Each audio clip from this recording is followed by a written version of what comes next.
estamos perdiendo algo todavía más importante, que es la vida de la gente. Nos estamos enfrentando a un mensaje incompleto. Nos estamos enfrentando a una realidad de una juventud que le está llegando un mensaje sesgado, adoctrinado. La escuela está haciendo un trabajo sin descanso. Es decir, la escuela no está dejando de enseñar este tipo de adoctrinamiento. Los colegios no están dejando de enseñar este adoctrinamiento. Me parece increíble que se peleen, que se enfrenten por salvar la vida de una planta o de un animal, que me parece bien, pero que cuando hablamos de una vida humana dicen que no es lo mismo. Claro que no es lo mismo. Es más grave, porque es un homicidio, están matando a alguien, y es un delito de igual manera. Lo gracioso es que nosotros como iglesia tenemos que entender que el enemigo vino a hacer tres cosas: robar, matar y destruir. Y a través de estos mensajes lo que está haciendo en la sociedad es matar y destruir la identidad y la persona de muchos jóvenes, porque simplemente no se sienten en el momento de tomar responsabilidad, de madurar y de hacerse responsables de sus hechos, de sus actos. Es decir, puedo hacer lo que me dé la gana y no tiene consecuencias. Pues es un error.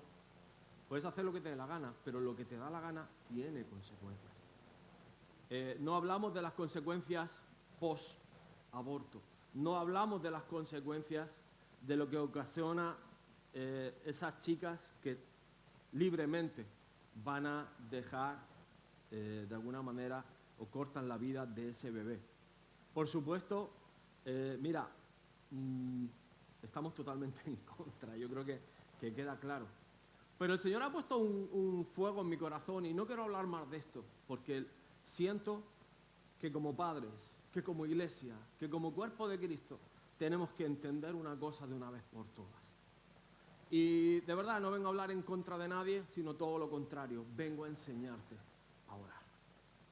Y quiero que pongas atención en esta mañana, porque yo creo que hay una labor. Hemos visto el domingo pasado que una madre, aunque el padre estaba ausente, cambia la vida de miles de personas alrededor del mundo porque ora por su hijo y porque le ha pedido al Señor: Señor, yo quiero que mi hijo sea un predicador. Ese predicador no solo llegó desde Filipinas a Argentina, pasando por todos los países de Centroamérica, África, inclusive Asia. Al mismo tiempo alimentando huérfanos, alimentando viudas, cuidando y dando un mensaje de salvación. Pero todo esto empieza con una oración. Y yo creo que aquí es donde debemos de aprender, como decían a los discípulos en Mateo 6, Lucas 11, Señor, enséñanos a orar. Señor, enséñanos a orar. Debemos de empezar a orar por nuestra casa. Debemos de empezar a orar por nuestra familia de una manera ferviente, determinada, viva, eficaz y siendo claros y concisos de lo que el Señor quiere para nuestros hijos. Mira, yo te digo algo, lo siento por mi hijo, él tendrá sus planes. Pero yo le he dicho muchas veces, yo soy la lanzadera del cohete.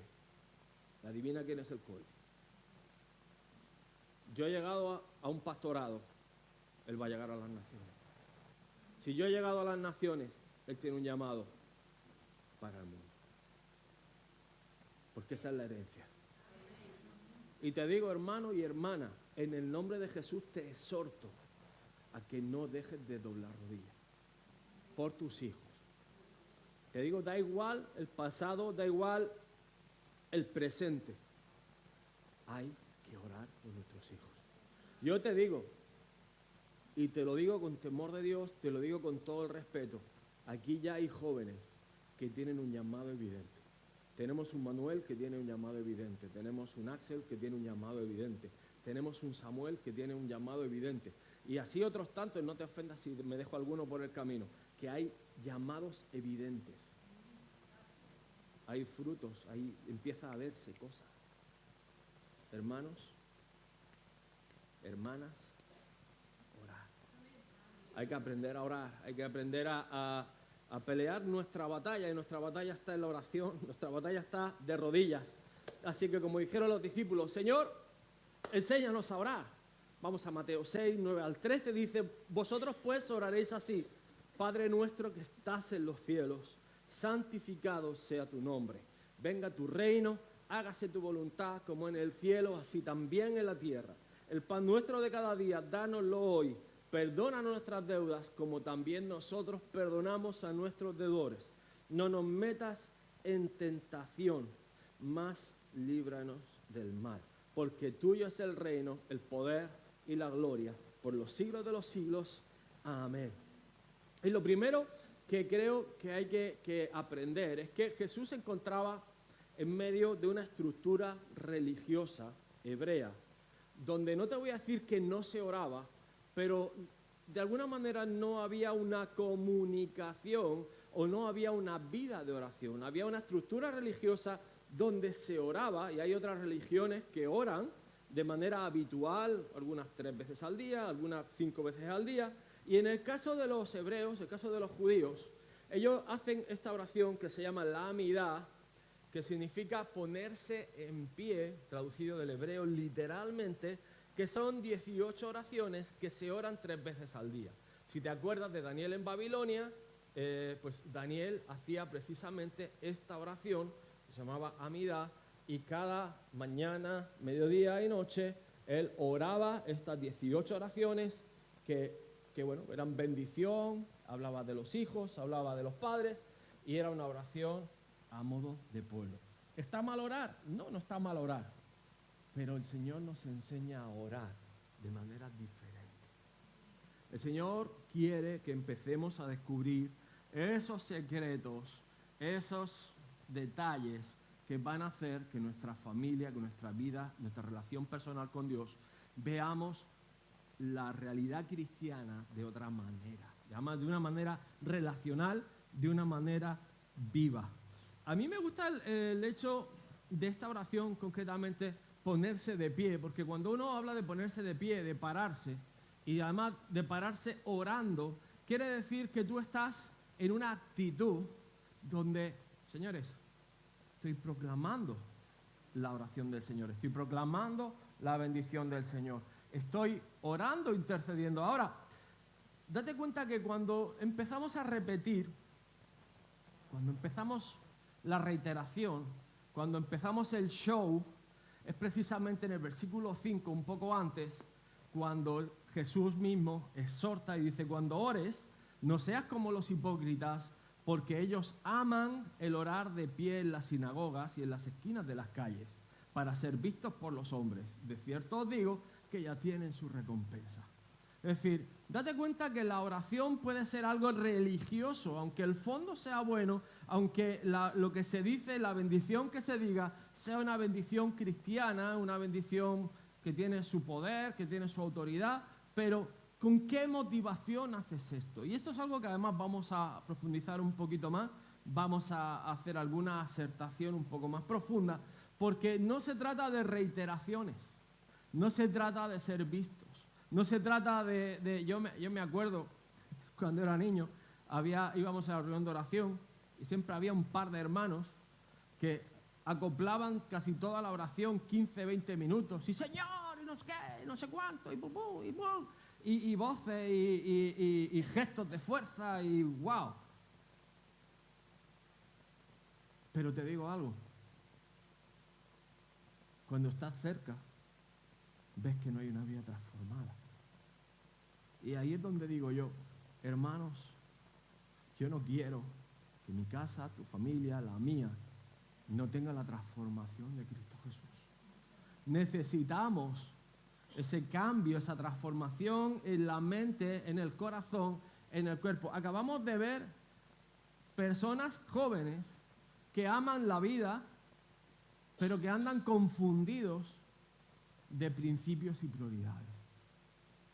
Estamos viendo que nuestra generación necesita esa transformación profunda de valores y de sentido. Estamos viendo de que el yo, esa admiración, y además estamos en la cultura del selfie, de las redes sociales, donde yo recibo la atención, donde yo recibo los likes, donde yo recibo toda la admiración del outfit que me pongo o de la ropita que me queda guay y las gafitas que me compré y el coche que llevo.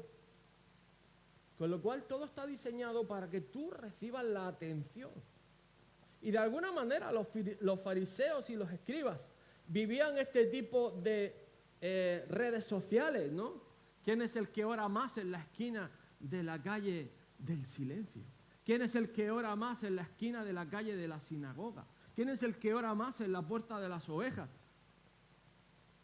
Y era una realidad social en medio de la cultura, pero eso no significa que hubiera una vida de oración. Esto nos viene a explicar, como siempre, puedes estar 30 años en la iglesia y no conocer a Dios. Puedes estar toda tu vida yendo al culto, orando, pero vivir la fe de tus padres, es decir, vivir la fe de otras personas. Y es curioso que en comparación, el Padre Nuestro es la mitad, literalmente, es la mitad de bendiciones y oración que la propia amidad. Para mí esto lo estaba pensando, lo estaba meditando, solo simplifica las cosas. Y yo creo que Cristo simplifica las cosas. Cristo nos enseña una manera directa de llegar al corazón del Padre. Cristo es el camino, la verdad y la vida. Cristo nos abre una puerta que cruzamos simplemente recibiendo su perdón y su salvación, aceptándolo como Señor y Salvador de nuestros pecados. Cristo hace las cosas fáciles. Y esto quiero que lo entiendas. Los religiosos somos los que complicamos el acceso a la salvación. Los religiosos somos los que complicamos el acceso a una vida transformada.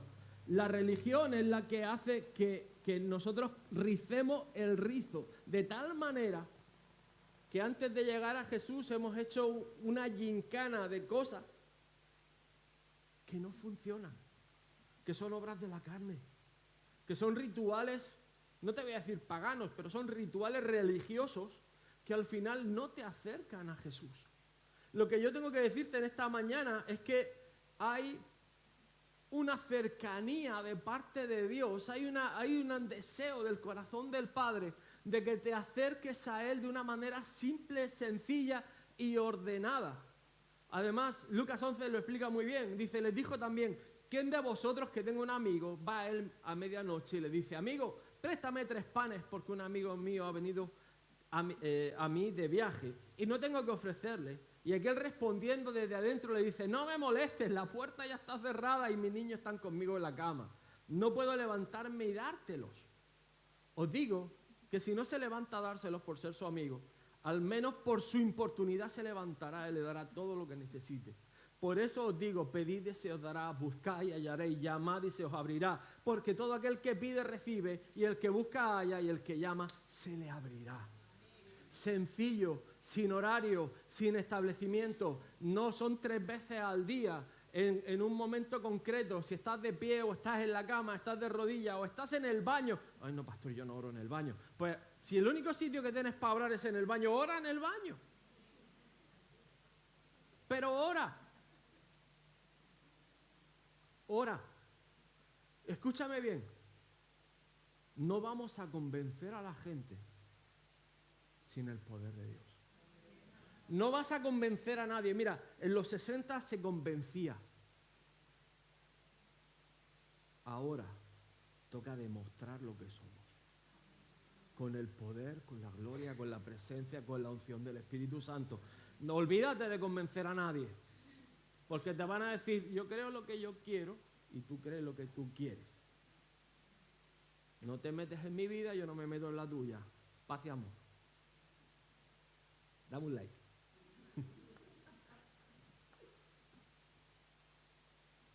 Eso hemos comprado y eso nos han vendido y eso lo hemos aceptado. Y eso es lo que ven nuestros hijos. Haz lo que quieras, cuando quieras, como quieras. Sé libre, sé feliz, lo que te apetezca. ¿Quién te va a romper tus deseos? Tienes derecho a ser feliz. Luego viene Dios y te dice, ¡no! Dios es malo. Dios no me ama. ¿Cómo puede ser que Dios diga estas cosas? Dios no me acepta.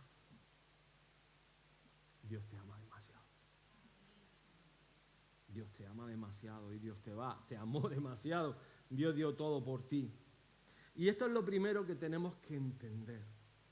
Cuando oramos, la primera cosa importante que tenemos que entender y que Jesús nos enseña en la oración, en el Padre Nuestro, es el lenguaje simple, sencillo, simplificado.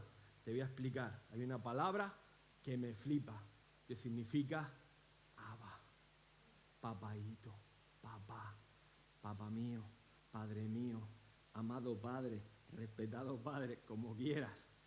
Pero además es una palabra, escúchame bien, en arameo. No es griega, no es hebrea. Y te voy a decir por qué es importante que sepas que Abba es arameo.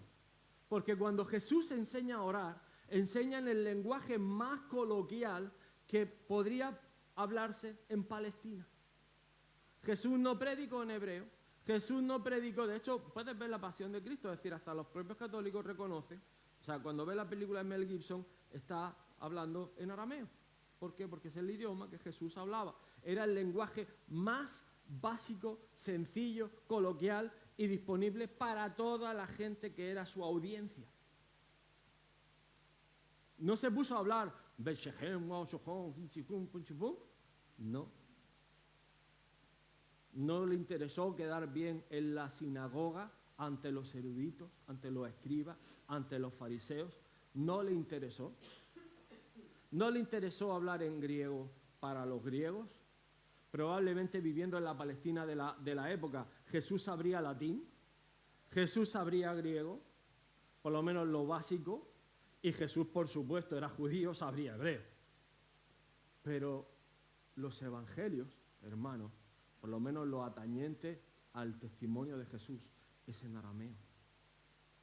Por eso te quiero decir algo, uno no va a ser más erudito o vas a descubrir más verdades por entender griego o hebreo o por orar en hebreo. Eres más erudito. Te lo voy a explicar de otra manera. Puede llegar a ser vanidad o religión. Porque el origen de esto es la cercanía de Dios hacia aquellos que estaban a su alrededor. Un idioma reconocible, un idioma que se entienda, que cuando yo digo, Padre nuestro que estás en los cielos, papaíto que me escuchas. Cuando yo me acercaba a mi padre no le decía, buenos días, don José Luis. O alguien, o sea, esto probablemente fuera de otro tiempo, pero nos acercamos, papá, ¿cómo estás? Papito, papá, papi. Y eso es Abba. Hay una intimidad, hay una cercanía de corazón. Padre nuestro que estás en los cielos, Abba. Está hablando de la intencionalidad que tiene Jesús acerca de cómo acercarnos al Padre. Por eso dice el versículo, acerquémonos al trono de la gracia confiadamente. ¿Para qué? Para hallar oportuno socorro. Papá, te necesito. Papá. Fijaros que la diferencia, y quiero que entiendas esto, la Biblia ha sido traducida a 704 idiomas, el Nuevo Testamento 1551 y fragmentos sueltos habrán sido traducidos a en torno a 1160 idiomas. Y te digo algo, la palabra tiene que llegar a toda lengua, raza y nación. Es decir, no hay un evangelio exclusivo para los hebreos, griegos, judíos. Hay un evangelio que es universal. Escúchame bien, el evangelio es universal. Y tengo claro algo, que el mensaje de Dios va a transformar tu vida, no cuando estudies hebreo, sino cuando entiendas lo que dice la palabra de Dios y la pongas por obra en tu vida. No te pierdas en la religiosidad. No te pierdas en lo complejo, no te pierdas en lo complicado. porque la palabra de Dios es sencilla. Y esto es lo gracioso, que la palabra de Jesús, las palabras de Jesús eran en un lenguaje común, por un tema muy sencillo. Él vino a darse a conocer, Él vino a mostrar al Padre, a revelar el corazón del Padre en su persona. Por eso en Juan dice, cuando me visteis a mí, visteis al Padre. Todavía me preguntas quién soy. Si me viste a mí, has visto al Padre. Si has visto lo que hago, has visto el cielo, has visto el trono de Dios, has visto parte del cielo en la tierra, porque me has visto a mí. Él vino a revelarse. Pero tantas y tantas veces que Dios no ha sido entendido, porque nos hemos complicado tanto la cabeza. Nos hemos heredado tanta estructura, tanta complejidad, tanto ornamento, que nos ha apartado de recibir un mensaje simple de que si oro, o cómo empezar una oración: Padre nuestro que estás en los cielos, Abba, papá, que estás en el cielo. Es una relación personal, individual, directa, sin mediadores. El mediador que necesitábamos fue Cristo Jesús. Y el que abrió el camino, ¿a quién? Al Padre. Ya no hemos quitado media Iglesia Católica en medio. Y esta es la segunda parte del asunto, la relación personal con Dios. Escúchame, no tomes a Dios como la máquina de Coca-Cola, tómatelo como papá. Papá quiere estar contigo. Y la pregunta es si tú quieres conocer a papá. Escuchaba un testimonio de un pastor que decía: yo me crié en una casa normal, mi padre pues una buena persona, trabajador, una persona pues seria con la familia, siempre hubo comida en la casa, siempre estuvimos bien, con buena ropa, con buenas cosas. Dice, pero cuando llegó el día del funeral, yo estaba triste, estaba sentado en el velatorio y llegaron sus amigos y empezaron a contar anécdotas de lo buena persona que era. Empezaron a contar anécdotas de lo gracioso que era. Empezaron a contar historias de lo buena, de a quién había ayudado, con quién había estado, de las cosas que había conseguido. Y me di cuenta que no conocía a mi padre. Y esto lo decía entre lágrimas, diciendo, no me puedo creer que crecí con este hombre 40 años de mi vida y no llegué nunca a conocerlo. Nunca supe ninguna de esas historias del hombre que estaban hablando. Yo no lo conocía. Y era mi padre. Y esto es algo que nos tiene que hacer pensar si verdaderamente conocemos al Dios Padre. Si verdaderamente has tenido un encuentro personal con Cristo Jesús. Esas son las preguntas que hoy te pido que te hagas. Si tú has conocido al Dios Padre, si has conocido al Abba.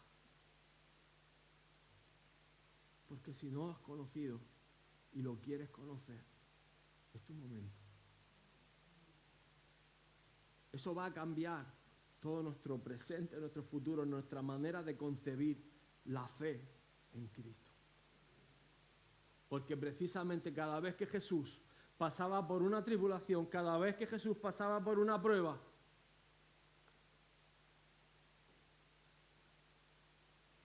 Él decía, Abba, papá, estoy así. Cuando Él dijo, si es posible, pasa de mí esta copa, ¿qué dijo? Abba, papá, se haga tu voluntad en mí, pero si puede, que no pase por esto.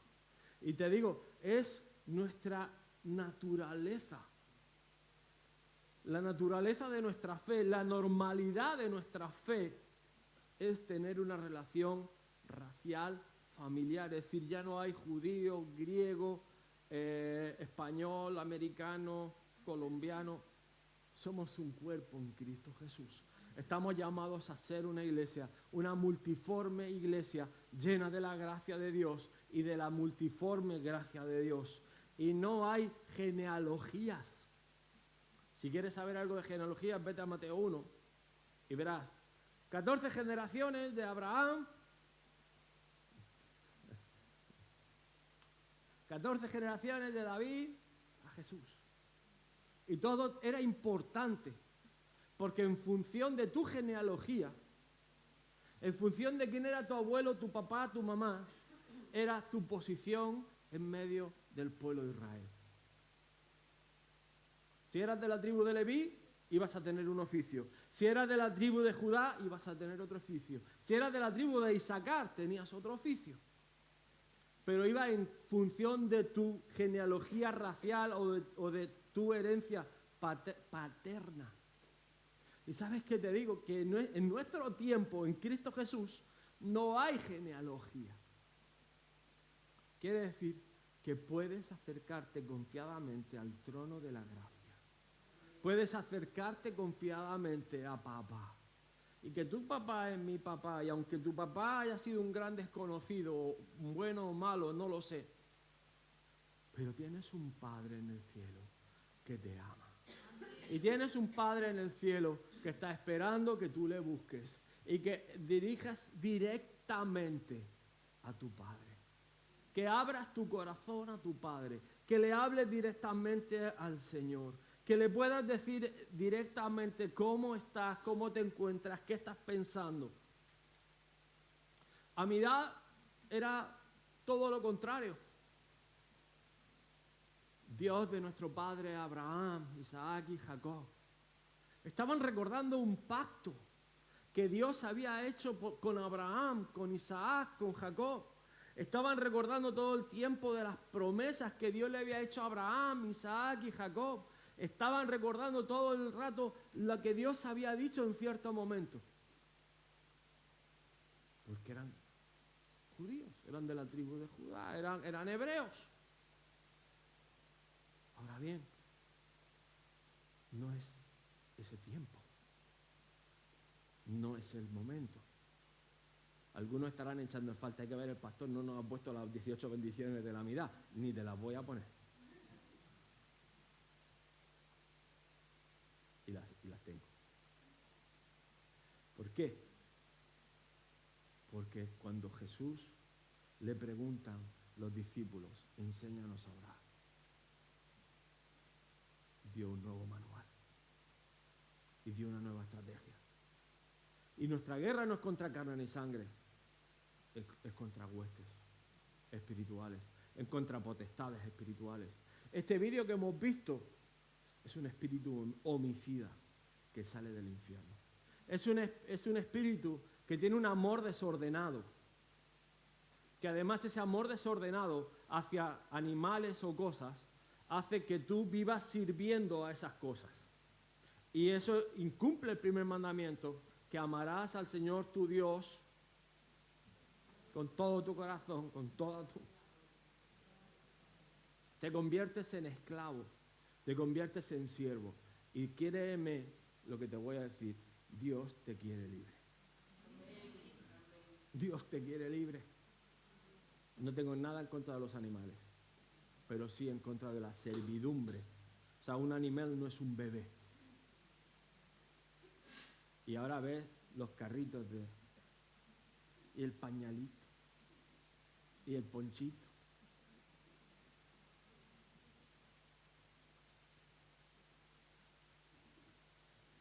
Daros cuenta de una cosa. En Lucas 15 encontramos probablemente la revelación de cómo Dios enfoca la restauración del perdido.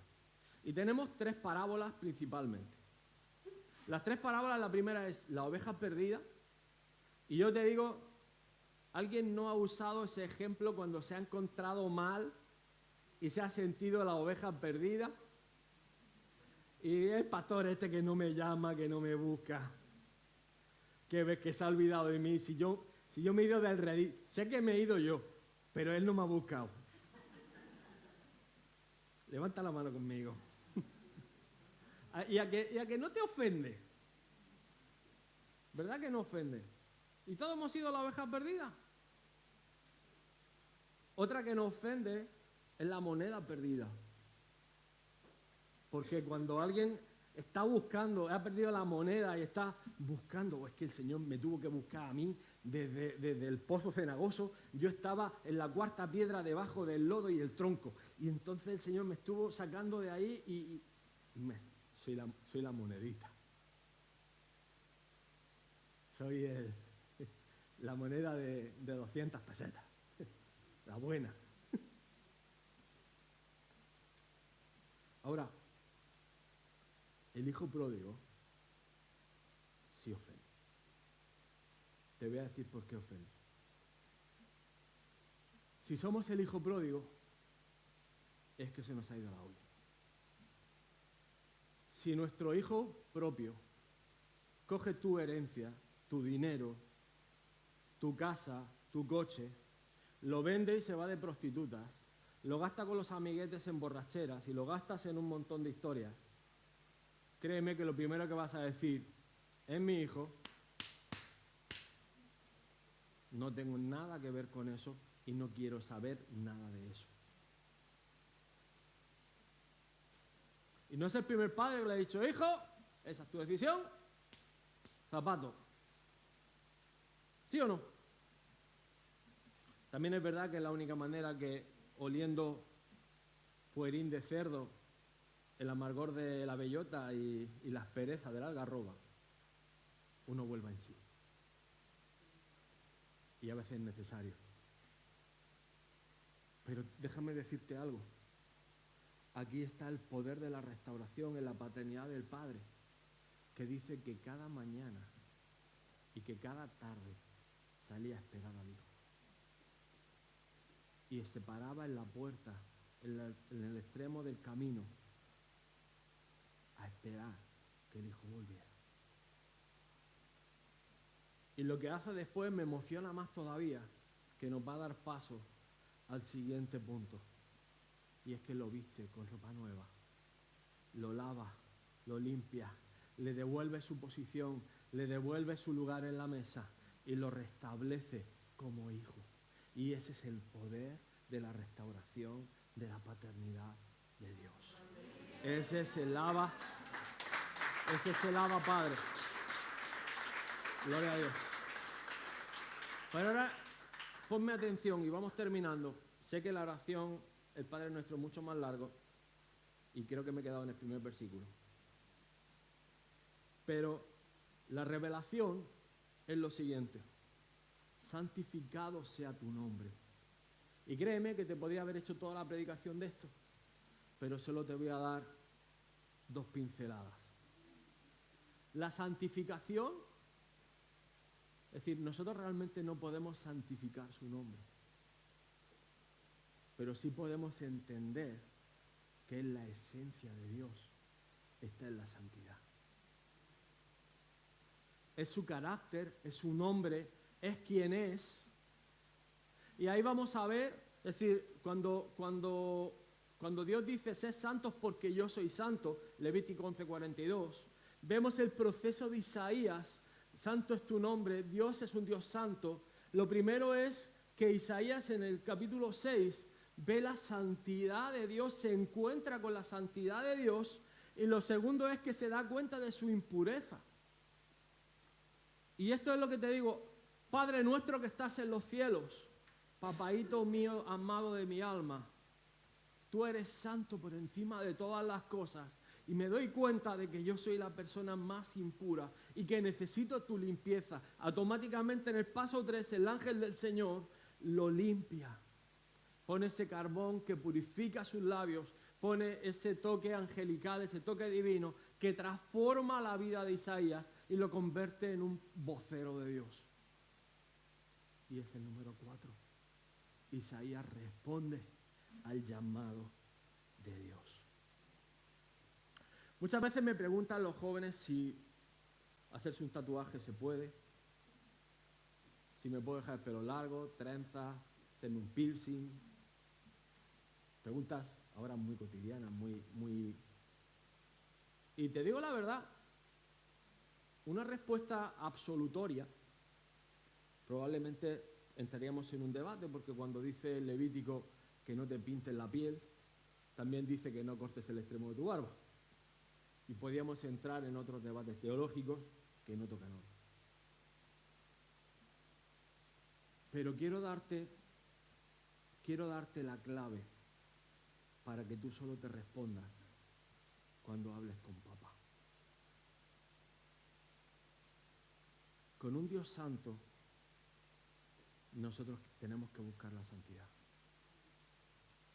Y ante ese Dios santo, cualquier decisión que quieras tomar sobre tu cuerpo, pregúntale si a papá le gusta.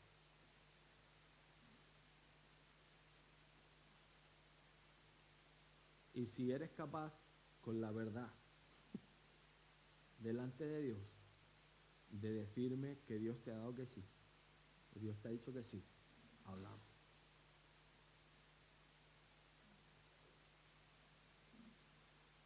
Porque Dios nos está llamando. Y esto quiero que lo entiendas. Padre nuestro que estás en los cielos, Dios nos está llevando a una relación con un Dios que nos ama. Y santificado sea tu nombre, porque mi vida empieza a dar pasos de santidad. No de justificación del pecado o licencia para pecar como 007, sino una vida consagrada a Dios, donde papá que estás en el cielo, tu nombre es santo, tú eres santo, y yo vengo a santificar mi vida en busca tuya. Quiero que hables en mi corazón, quiero que ordenes mi vida. Eso es santificado sea tu nombre. Santificado sea tu nombre es, tengo comunión contigo. Y cuando yo tengo comunión contigo, aquello que había puro o inmundo en mí, Isaías 6, tu ángel, tu mensaje, tu mensajero, vino con tu fuego purificador y limpió mis actitudes, mi boca, mi manera de pensar, mi manera de decidir, mis motivaciones. Los deseos de mi corazón salen de aquí. Y cuando yo estoy en comunión con el Padre, Padre, santificado sea tu nombre. Estamos hablando de la santidad de Dios en nosotros. Sin santidad, escúchame bien, nadie verá a Dios. Ver a Dios significa ver su gloria y ver su poder. El problema que estamos viendo en la sociedad, hermanos, no se cura con intelecto. Se cura con una demostración de poder y con una demostración del Espíritu Santo. Se trata de mostrar a Dios, de revelar a Dios en la tierra. Y sus hijos son los que tienen que revelar el reino de los cielos. Eso será la semana que viene. Continuará. Pero quiero orar y quiero dar paso a la comunión. Y yo creo que no podemos cerrar de mejor manera. Ponte de pie. Toma un momento. Rodri, no sé si me puedes ayudar, por favor. Toma un momento. Cierra tus ojos. Ponte a cuentas con el Señor. Es el primer momento donde puedes, entendiendo esto, decir, Papa, Abba, santificado sea tu nombre. Señor, santificado sea tu nombre. Señor, habla a mi corazón, muestra aquello que no te agrada. Santifica, Señor, con tu carbón, con tu fuego, mi corazón, mis labios, mis ojos, Señor Padre. Renueva las prioridades en mi vida, Señor. Hazme sentir como sientes tú, hazme vivir como vives tú, Padre. Te pido, Espíritu Santo, que muestre, Señor, a cada uno, Señor, conforme en su corazón, Padre, aquellas cosas que necesitan ser cambiadas, renovadas, Señor, purificadas por tu gracia, Señor Padre. Señor, derrama de tu gracia y tu favor en esta mañana.